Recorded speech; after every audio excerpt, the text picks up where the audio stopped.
Dans cet épisode, nous verrons comment représenter et utiliser les nombres en Swift. Et comme la dernière fois, je vous propose qu'on se retrouve directement dans un playground. Bon visionnage.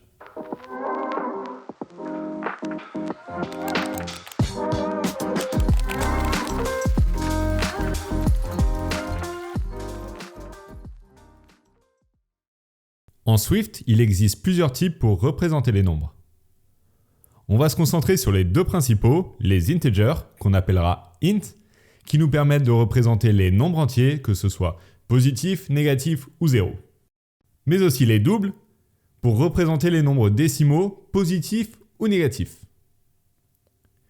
Du coup, comment créer des ints? À la ligne 8, j'ai déclaré une variable âge, à laquelle j'ai assigné 34, qui est un nombre entier. Du coup, automatiquement, avec l'inférence de type, le compilateur sait qu'il s'agit d'un int. À la ligne 10, j'ai cette fois déclaré une constante année de naissance en explicitant le type et en lui assignant 1987. De la même façon, du moment que j'utilise un point qui correspond à la virgule, je crée un double. Ici, les constantes taille en mètres et pi sont bien deux doubles. Même si j'ai assigné la valeur de 100 sans utiliser .0, ma variable point en kilo est bien de type double car j'ai explicité son type.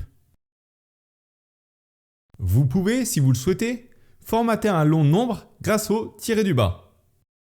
Ce caractère a l'avantage d'être ignoré par le compilateur. Ici, j'ai une variable qui représente la population mondiale de fourmis. Le chiffre étant vachement important, j'ai rajouté les tirés du bas pour mieux l'appréhender et compter les zéros. Rien à voir avec le code, mais sur Terre, d'après les estimations, il y a entre 1 et 10 millions de milliards de fourmis. J'ai coupé la poire en deux, on n'est pas à 5 millions de milliards près. Que ce soit pour les int ou pour les doubles, vous pouvez utiliser les opérateurs arithmétiques plus, moins, multiplier et diviser. J'ai déclaré 5 constantes. Une totale à laquelle j'ai assigné la valeur de 100. Ensuite, j'ai utilisé les opérateurs arithmétiques sur cette constante pour avoir les constantes total plus 10 qui donne donc 110, total moins 10 qui donne 90, moitié de total qui donne 50 et double total qui donne donc 200. Je passe rapidement sur cette notion car étant les bases de l'arithmétique, je pense que je peux me le permettre. De la même façon qu'en mathématiques, il existe une règle de priorité opératoire. Les opérations entre parenthèses sont prioritaires, ensuite viennent les multiplications et divisions, et enfin les additions et soustractions.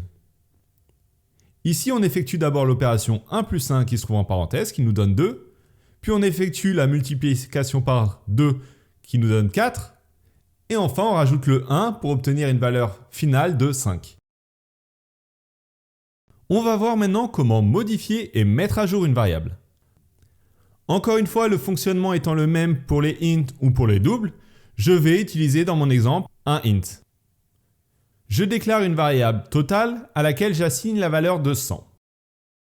Maintenant, disons que je veuille ajouter 100 à mon total.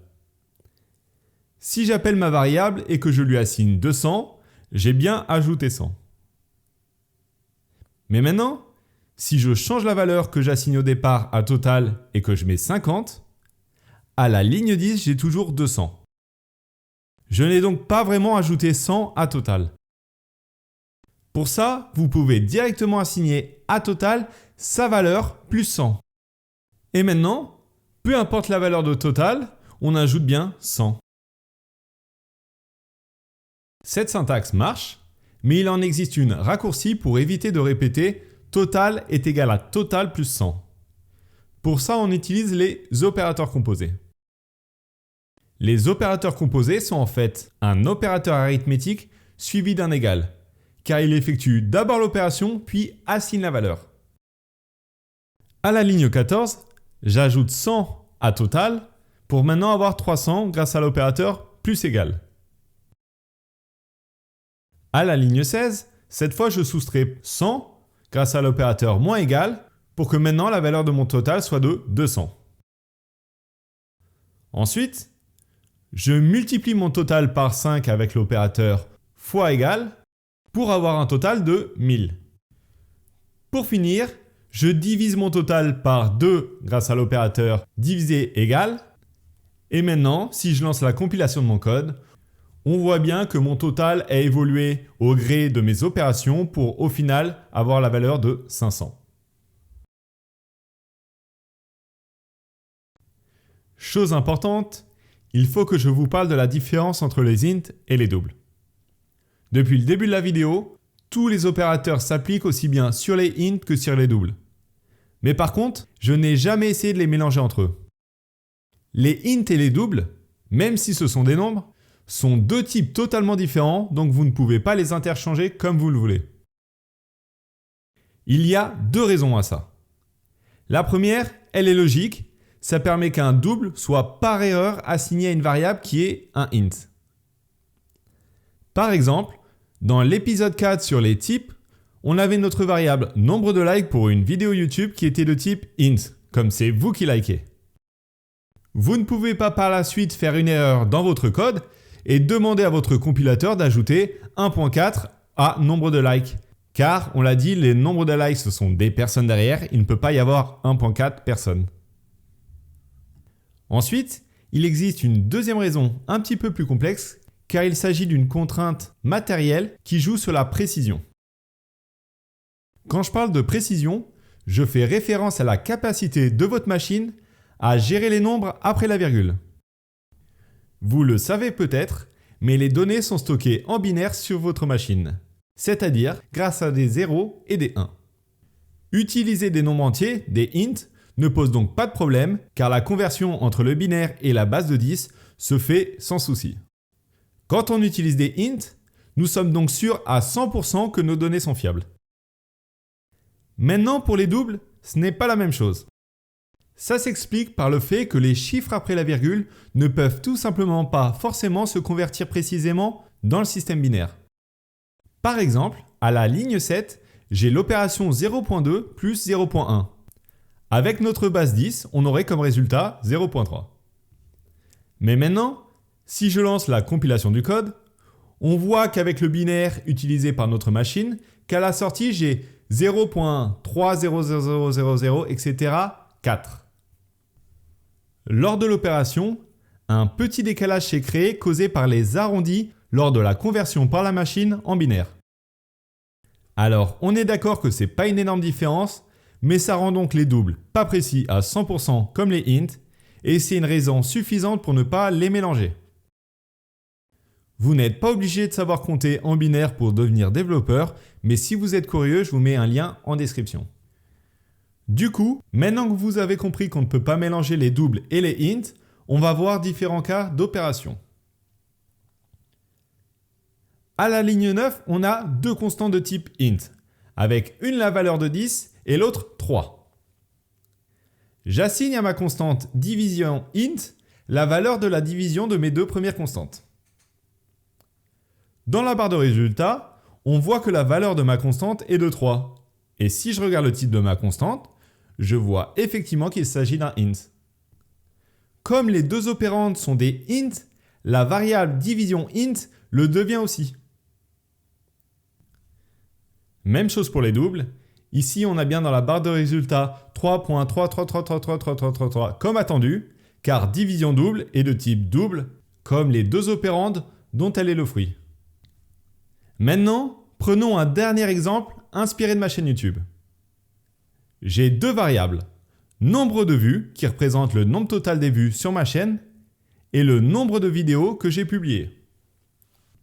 Je veux savoir en moyenne combien de vues font mes vidéos précisément. Pour ça, je crée une constante moyenne vue par vidéo en assignant la valeur de la division nombre de vues par nombre de vidéos.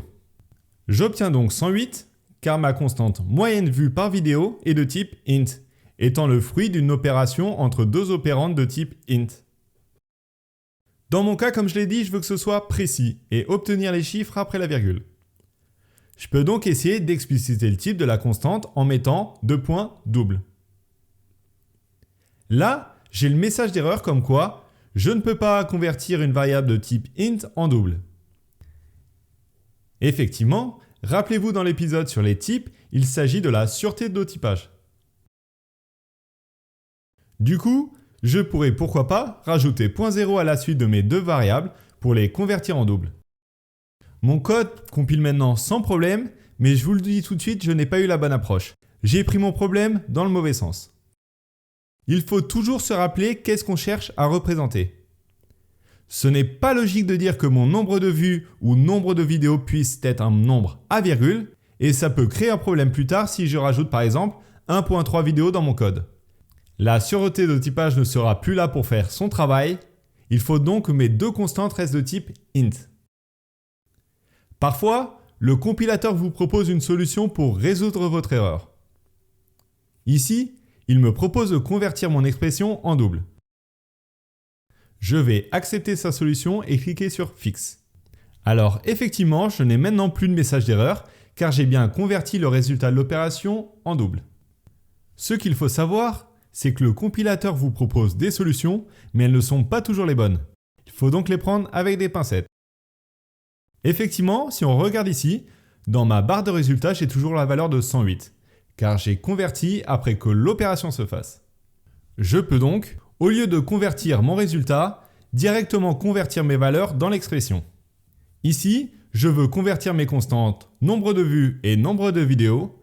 Pour ça, il me suffit d'utiliser la syntaxe double, suivie de parenthèses dans lesquelles j'y passe mes valeurs.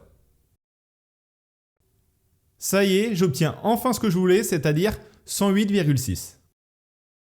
J'ai pris un petit peu de temps pour vous expliquer cette notion, car ça m'a permis d'insister sur l'importance de votre logique dans ce que vous cherchez à représenter dans votre code. Allez, j'aimerais finir par une notion finale bonus simple et amusante. Vous pouvez obtenir le plus petit et le plus grand nombre entier que les int en Swift permettent de prendre en charge grâce à int.min et int.max. Je vous laisse voir par vous-même le résultat. Maintenant, si j'essaie de rajouter 1 à int.max, malheureusement mon code crash. Allez, j'espère que ce cours vous a plu. Si c'est le cas, faites-le moi savoir et à la prochaine.